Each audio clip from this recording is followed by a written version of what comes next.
പിതാവിൻ്റെയും പുത്രൻ്റെയും പരിശുദ്ധാത്മാവിൻ്റെയും നാമത്തിൽ ആമേൻ. ഈശോയിൽ ഏറ്റവും സ്നേഹമുള്ള സഹോദരങ്ങളെ, നമ്മുടെ ദിവ്യകാരുണ്യ വിമോചന യാത്രയിലെ 21-ാമത്തെ ദിവസത്തിലേക്ക് കടക്കുകയാണ്. ഈ ദിവസം നിങ്ങളെല്ലാവരെയും ഒത്തിരി സ്നേഹത്തോടെ ഞാൻ പ്രാർത്ഥനയോടെ ഓർക്കുന്നു.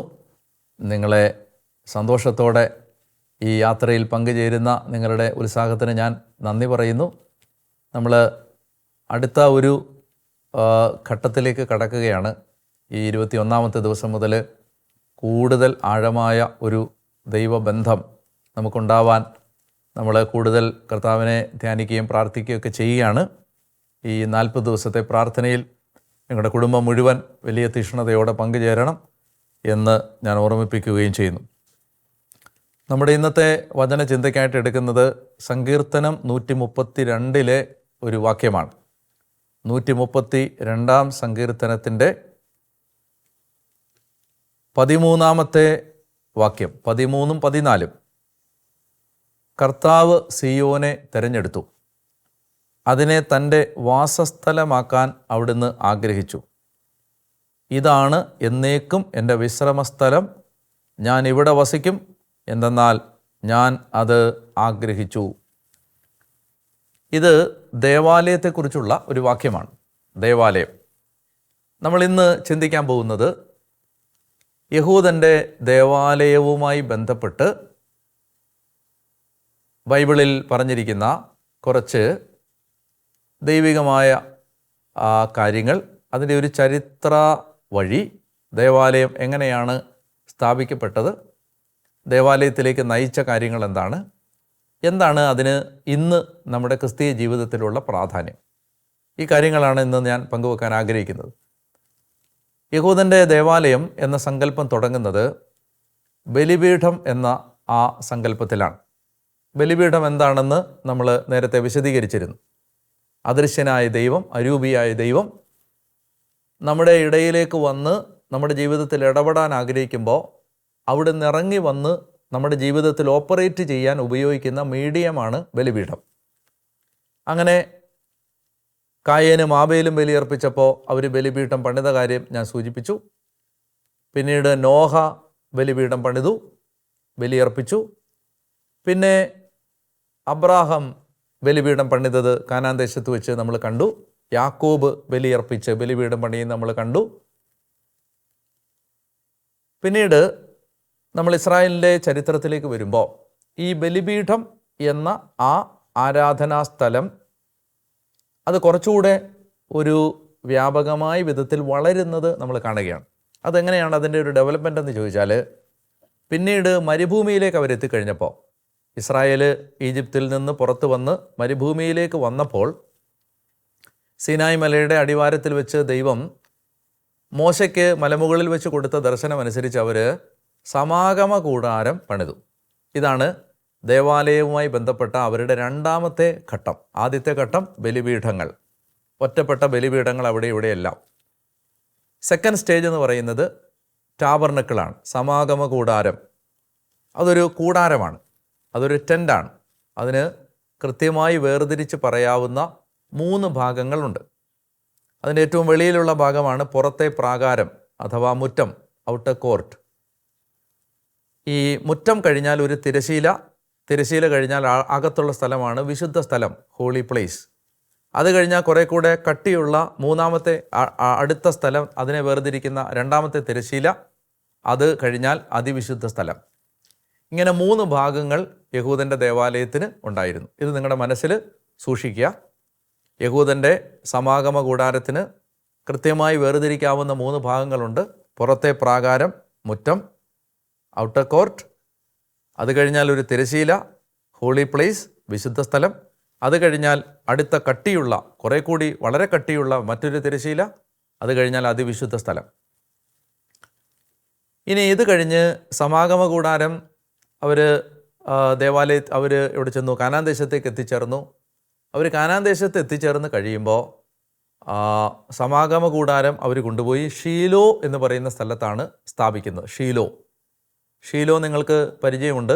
സാമുവേൽ പ്രവാചകൻ തൻ്റെ ശുശ്രൂഷ ആരംഭിക്കുന്നത് ഷീലോയിലെ ആരാധനാലയത്തിൽ വാഗ്ദാന പേടകത്തിനടുത്ത് അദ്ദേഹം കിടന്നുറങ്ങുമ്പോഴാണ് കർത്താവ് വിളിക്കുന്നതൊക്കെ. ഷീലോ, ഏലി പുരോഹിതൻ ശുശ്രൂഷ ചെയ്ത ഹന്ന വന്ന് പ്രാർത്ഥിക്കുന്ന ആ സ്ഥലമാണത്. ഷീലോയിലാണ് ഈ സമാഗമ കൂടാരം കൊണ്ടുപോയി അവർ വെച്ചത്. പിന്നെ അവരുടെ ചരിത്രത്തിൽ സംഭവിച്ചത്, ഫിലിസ്തീർ വന്ന് ഈ സമാഗമ കൂടാരം തകർത്ത് കളഞ്ഞു. വാഗ്ദാന പേടകം തട്ടിയെടുത്ത് കൊണ്ടുപോവുകയും ചെയ്തു. അങ്ങനെ ഷീലോയിലെ ആരാധനാലയം തകർക്കപ്പെട്ടു. അത് കഴിഞ്ഞപ്പോൾ സമാഗമ കൂടാരവും ബലിപീഠവും അതുമായി ബന്ധപ്പെട്ട് വാഗ്ദാന പേടകം ഒഴിച്ചുള്ള ബാക്കി എല്ലാ കാര്യങ്ങളും അവർ ഗിബയോൻ എന്ന് പറയുന്ന സ്ഥലത്ത് ഒരു പൂജാഗിരിയുണ്ട്. ആ ഗിബയോനിലെ പൂജാഗിരിയിൽ അവർ സമാഗമ കൂടാരം പിന്നെ കൊണ്ടുപോയി സ്ഥാപിച്ചു. അവിടെയാണ് സോളമനൊക്കെ പോയി ബലിയർപ്പിച്ചത്, ദാവീദൊക്കെ പോയി ബലിയർപ്പിച്ചത് ഈ ഗിബയോനിലാണ്. അപ്പോൾ ഞാൻ പറഞ്ഞു വന്നത്, ആദ്യത്തെ സ്റ്റേജ് ബലിപീഠം, രണ്ടാമത്തേത് സമാഗമ കൂടാരം. സമാഗമ കൂടാരം ആദ്യം ഷീലോയിൽ, പിന്നെ ഗിബയോനിൽ. ഇത് കഴിഞ്ഞാൽ പിന്നെ നമ്മളതിൻ്റെ ചരിത്രം കാണുമ്പോൾ ഇവർ സോളമൻ്റെ കാലം എത്തുമ്പോഴേക്കും ടെമ്പിൾ മൗണ്ടിൽ അബ്രഹാം ഇസഹാക്കിനെ ബലി കഴിക്കാൻ തുടങ്ങിയ സ്ഥലത്ത് സോളമൻ വലിയ ഒരു ബ്രഹ്മാണ്ഡ ദേവാലയം പണിതു. ആ ദേവാലയത്തിനും ഇതുപോലെ തന്നെ മുറ്റം, അതുപോലെ വിശുദ്ധ സ്ഥലം, അതിവിശുദ്ധ സ്ഥലം, ഇങ്ങനെ 3 ഭാഗങ്ങൾ ആ ദേവാലയത്തിനും ഉണ്ട്. ആ ദേവാലയം പണിത് കഴിഞ്ഞപ്പോൾ പിന്നെ ഈ സമാഗമ കൂടാരം അധികം ശ്രദ്ധിക്കാതെയായി. സോളമൻ്റെ ദേവാലയത്തിലായി പിന്നെ ആരാധന. അപ്പോൾ ദേവാലയത്തിൻ്റെ 3ാമത്തെ ഘട്ടമായിട്ട് നിങ്ങൾ മനസ്സിൽ സൂക്ഷിക്കേണ്ടത് സോളമൻ്റെ ദേവാലയം. അപ്പോൾ ബലിപീഠം, സമാഗമ കൂടാരം, 3ാമത്തെ സ്റ്റേജാണ് സോളമൻ്റെ ദേവാലയം. അതിനെ 1ാം ദേവാലയം എന്നാണ് യഹൂദൻ്റെ ചരിത്രത്തിൽ വിളിക്കുന്നത്. ഫസ്റ്റ് ടെമ്പിൾ, 1ാമത്തെ ദേവാലയം. ഈ സോളമൻ്റെ ദേവാലയം BC 587 ബാബിലോൺകാർ വന്ന് തകർത്ത് കളഞ്ഞു, കത്തിച്ച് ഇല്ലാതാക്കി.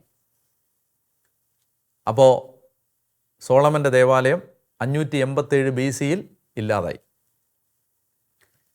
ഇനി ഇത് കഴിഞ്ഞ് ജനം ബാബിലോണിലേക്ക് നാട് കടത്തപ്പെട്ടു, പ്രവാസം. 70 കൊല്ലം കഴിഞ്ഞ് ഇവർ തിരിച്ചു വരുമ്പോൾ അവരുടെ നേതാവായിരുന്ന ആളുടെ പേരാണ് സെറൂബാബേൽ. സെറൂബാബേലിൻ്റെ നേതൃത്വത്തിൽ തിരിച്ചു വന്ന ജനം 70 കൊല്ലം കഴിഞ്ഞ് 2ാമത് ഒരു ദേവാലയം കൂടി പണിതു. അതിനെ സെക്കൻഡ് ടെമ്പിൾ എന്നാണ് വിളിക്കുന്നത്. 2ാം ദേവാലയം, അതിനെ നമുക്ക് മനസ്സിലാവാൻ വേണ്ടി സെറൂബാബേലിൻ്റെ ദേവാലയം എന്ന് വിളിക്കാം.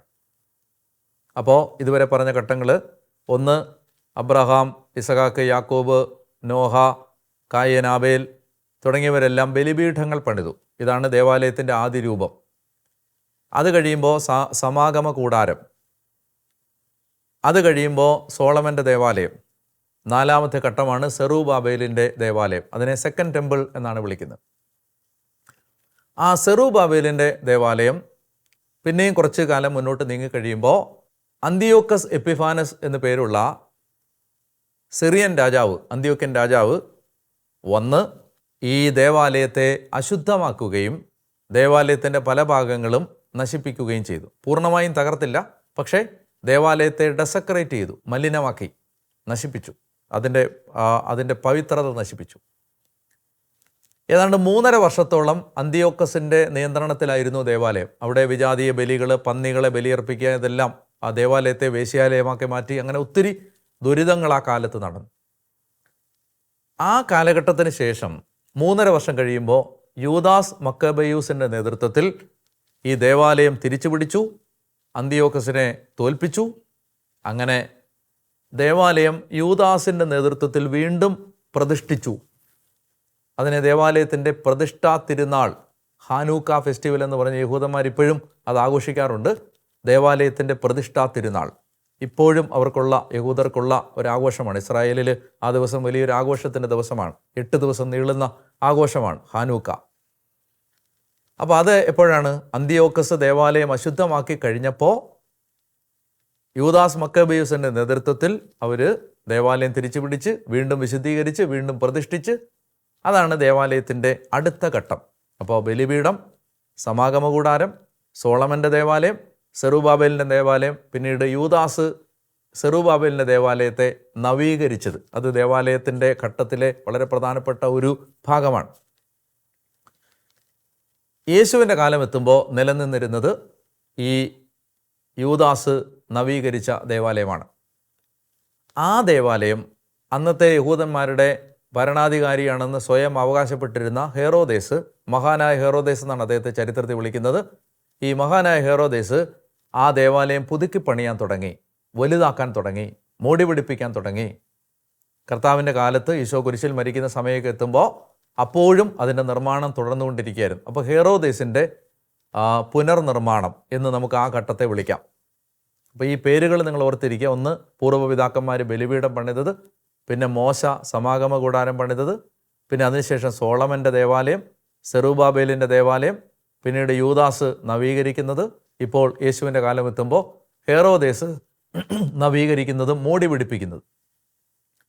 AD 70 എത്തുമ്പോഴേക്കും ഈ ദേവാലയം കല്ലിന്മേൽ കല്ല് ശേഷിക്കാതെ തകർക്കപ്പെട്ടു. റോമൻ പട്ടാളക്കാർ വന്ന് പരിപൂർണമായി ഈ ദേവാലയം കത്തിച്ച് ഇല്ലാതാക്കി. അതോടുകൂടി യഹൂദൻ്റെ ദേവാലയം ഇല്ലാതായി. അവിടെ ഇപ്പോൾ ആ ദേവാലയം നിന്ന സ്ഥലത്ത് മുസ്ലിങ്ങളുടെ ഒരു മോസ്ക് നിൽപ്പുണ്ട്. ആ ദേവാലയം ടെമ്പിൾ മൗണ്ടിൻ്റെ ആ മതിൽ കെട്ടിയിരുന്ന സ്ഥലത്ത്, മതിൽ പൊളിഞ്ഞു കിടക്കുന്ന സ്ഥലത്തെ ഇന്ന് വിളിക്കുന്നത് വിലാപത്തിൻ്റെ മതിലെന്നാണ്. അവിടെ നിങ്ങൾ ഇസ്രായേലിൽ പോയാൽ കാണാൻ പറ്റും. തൊപ്പിയും തലപ്പാവൊക്കെ വെച്ച യഹൂദന്മാർ ആ വിലാപത്തിൻ്റെ തകർന്നു കിടക്കുന്ന മതിലിൽ തലയിടിച്ച് കരയുന്നത് കാണാം.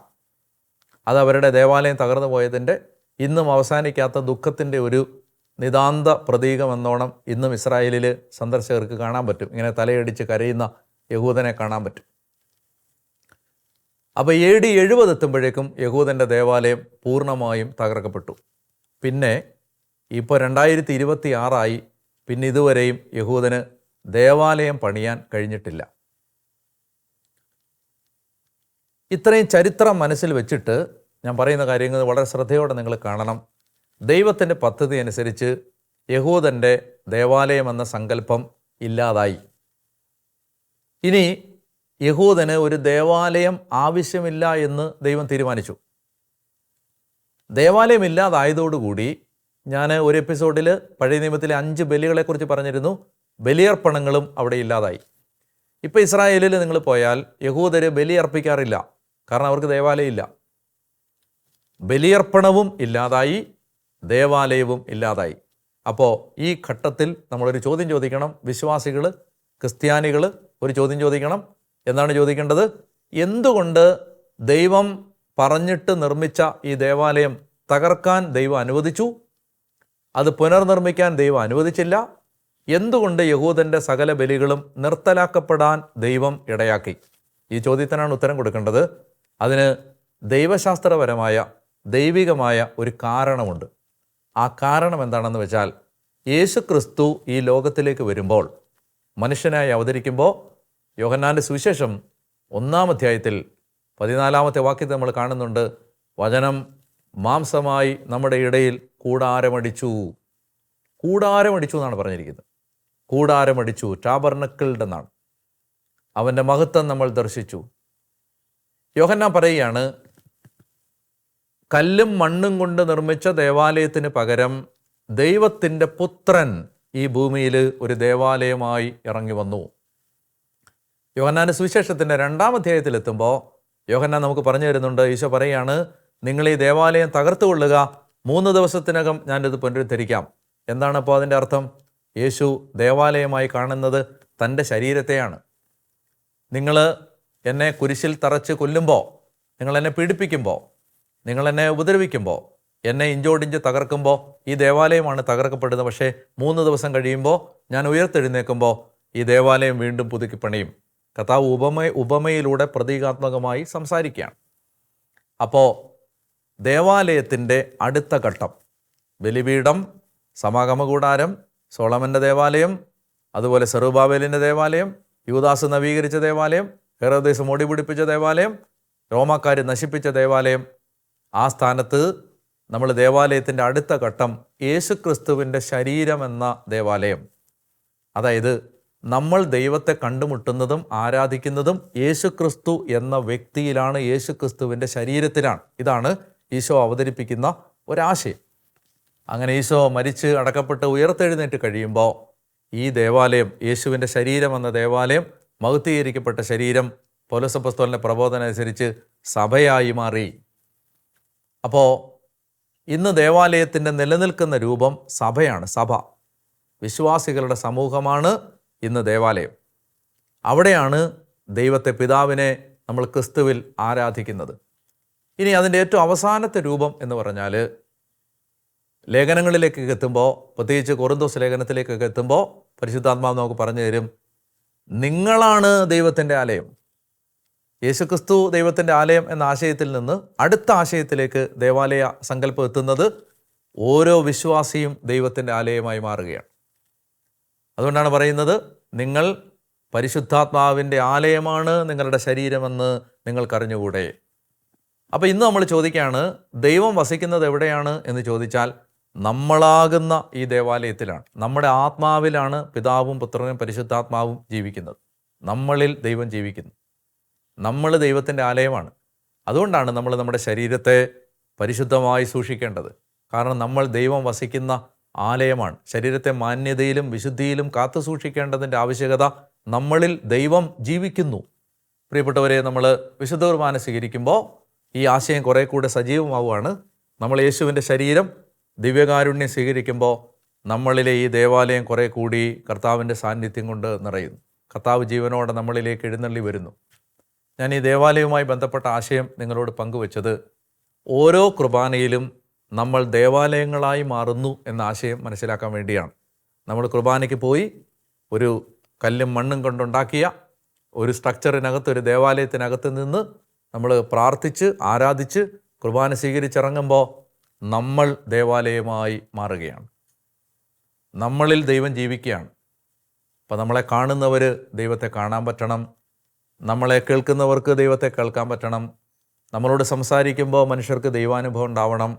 നമ്മളോട് സംസാരിക്കുമ്പോൾ മനുഷ്യൻ്റെ സങ്കടങ്ങൾ മാറണം. നമ്മൾ സംസാരിക്കുമ്പോൾ മനുഷ്യൻ്റെ രോഗത്തിന് ശമനം വരണം.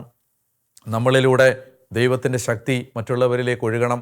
ഒരു ദേവാലയത്തിൽ നിന്ന് മനുഷ്യൻ എന്തെല്ലാം കിട്ടുന്നോ അത് മുഴുവൻ വിശുദ്ധ കുർബാന സ്വീകരിക്കുന്ന മനുഷ്യരിലൂടെ മറ്റ് മനുഷ്യർക്ക് കിട്ടണം. ഇതാണ് യേശു നമ്മളിൽ നിന്ന് ആഗ്രഹിക്കുന്നത്. അതുകൊണ്ട് ഈ ആശയം നമ്മുടെ മനസ്സിൽ വെച്ചുകൊണ്ട് ഓരോ കുർബാനയ്ക്ക് പോകുമ്പോഴും ദേവാലയങ്ങളായി മാറാൻ കർത്താവേ എന്നെ സഹായിക്കണമേ എന്ന് നമുക്ക് ആഗ്രഹിച്ച് പ്രാർത്ഥിക്കാം.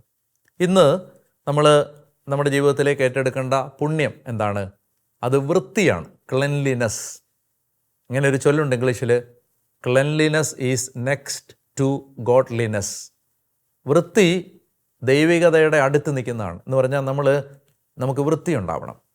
അത് നമ്മൾ കുളിക്കുന്നു, വസ്ത്രം അലക്കുന്നു, നമ്മൾ വൃത്തിയായിട്ട് നടക്കുന്നു. നമ്മുടെ തലമുടി മുതൽ നഖം വരെ നമ്മൾ വൃത്തിയായി കൊണ്ട് നടക്കണം. കാരണം എന്താണ്? നമ്മൾ ദൈവത്തിൻ്റെ ആലയമാണ്. അതുകൂടാതെ നമ്മൾ കിടക്കുന്ന സ്ഥലം, കിടക്കുന്ന കട്ടിൽ, നമ്മൾ ജോലി ചെയ്യുന്ന സ്ഥലങ്ങൾ, അതുപോലെ തന്നെ നമ്മൾ ജീവിക്കുന്ന വീട്, വീടിൻ്റെ പരിസരങ്ങൾ, നമ്മൾ ധരിക്കുന്ന വസ്ത്രം, നമ്മുടെ വാഹനം എല്ലാം വൃത്തിയുള്ളതായിരിക്കണം. കാരണം എന്താണ്? നമ്മൾ ദൈവത്തിൻ്റെ ആലയമാണ്. അപ്പോൾ അതുകൊണ്ട് എന്താണ് നമ്മുടെ ജീവിതത്തിൽ ഒഴിവാക്കേണ്ടത്? വൃത്തികേട്. നമ്മുടെ ക്ലെൻലിനെസ്സിന് തടസ്സമായ എല്ലാ കാര്യങ്ങളും അത് നമ്മൾ ഒഴിവാക്കണം. അതുകൊണ്ട് നമ്മൾ കർത്താവിനോട് പ്രാർത്ഥിക്കണം, ദൈവമേ എനിക്ക് എൻ്റെ ജീവിതത്തിന് ഒരു നല്ല ഒരു വൃത്തിയും വെടുപ്പുമുള്ള അച്ചടക്കമുള്ള ഒരു ജീവിതം എനിക്ക് തരണമേ എന്ന് നമുക്ക് പ്രാർത്ഥിക്കണം. അപ്പോൾ ടാസ്ക് എന്താണ്? നിങ്ങളിന്ന് പോയിട്ട് നിങ്ങൾ താമസിക്കുന്ന സ്ഥലം, വീട്, ഉപയോഗിക്കുന്ന വസ്തുക്കളെല്ലാം നോക്കുക. അത് വൃത്തിയുള്ളതാണോ നോക്കുക. അത് വൃത്തിയുള്ളതല്ലെങ്കിൽ അത് വൃത്തിയാക്കുക. അത് നമ്മുടെ ആത്മീയതയുടെ ഭാഗമാണ്. ദൈവം നിങ്ങളെ സമൃദ്ധമായിട്ട് അനുഗ്രഹിക്കട്ടെ എന്ന് ഞാൻ പ്രാർത്ഥിക്കുന്നു. നമുക്ക് ആരാധനയുടെ ആശീർവാദം സ്വീകരിക്കാൻ വേണ്ടി ഒരുങ്ങാം.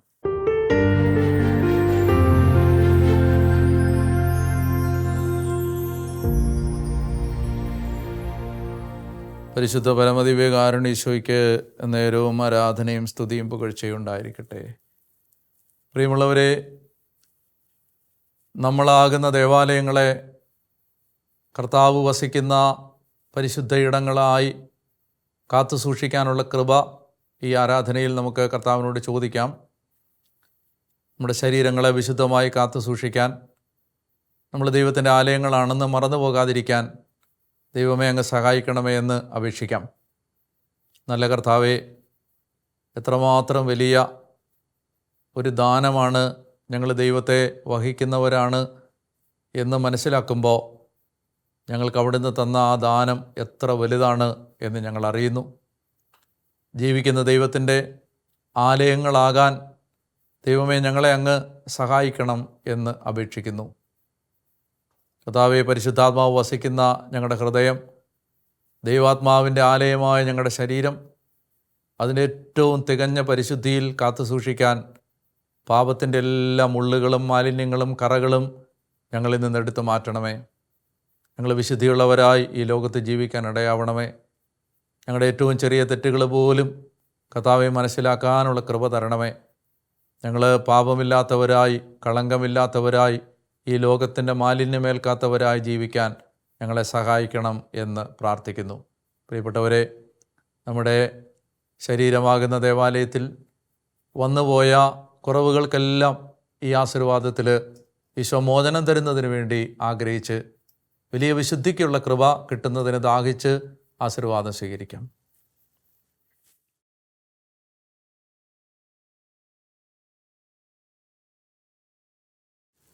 സർവശക്തനായ ദൈവം നിങ്ങളെ അനുഗ്രഹിക്കട്ടെ. ഈ ദിവ്യകാരുണ്യ ആശീർവാദത്തിലൂടെ നിങ്ങളുടെ ശരീരങ്ങൾ വിശുദ്ധമായി മാറട്ടെ. നിങ്ങളുടെ ശരീരത്തിൻ്റെയും മനസ്സിൻ്റെയും ആത്മാവിൻ്റെയും പാപക്കറകളും കളങ്കങ്ങളും കർത്താവ് മോചിച്ച് വിശുദ്ധീകരിച്ച് നിങ്ങൾക്ക് അനുഗ്രഹവും സൗഖ്യവും പ്രദാനം ചെയ്യട്ടെ. കർത്താവിനെ വഹിക്കുന്നവരായി ഈ ലോകത്തിൽ ജീവിക്കാൻ നിങ്ങൾക്കിടയാവട്ടെ. നിങ്ങൾ പോകുന്ന ഇടങ്ങളിലെല്ലാം ദൈവം കടന്നു വന്ന്, നിങ്ങൾ സന്ദർശിക്കുന്ന ഇടങ്ങളിലെല്ലാം കർത്താവിൻ്റെ സാന്നിധ്യം നിറഞ്ഞ്, നിങ്ങൾ കാലുകുത്തുന്ന ഇടങ്ങളെല്ലാം ദൈവകൃപയുടെ ഇടങ്ങളായി മാറാൻ ഇടയാവട്ടെ. അതിശക്തമായ വലിയ വിശുദ്ധിയുടെ അഭിഷേകവും വിശുദ്ധിക്ക് വേണ്ടിയുള്ള ദാഹവും പരിശുദ്ധാത്മാവ് നിങ്ങൾക്ക് പ്രദാനം ചെയ്യട്ടെ. യേശുവിൻ്റെ തിരുശരീരത്തിൻ്റെ യോഗ്യതകളാൽ തന്നെ. ആമേൻ. പരിശുദ്ധ പരമദിവ്യകാരുണ്യ ഈശോയ്ക്ക് എന്നേരവും ആരാധനയും സ്തുതിയും പുകഴ്ചയും ഉണ്ടായിരിക്കട്ടെ.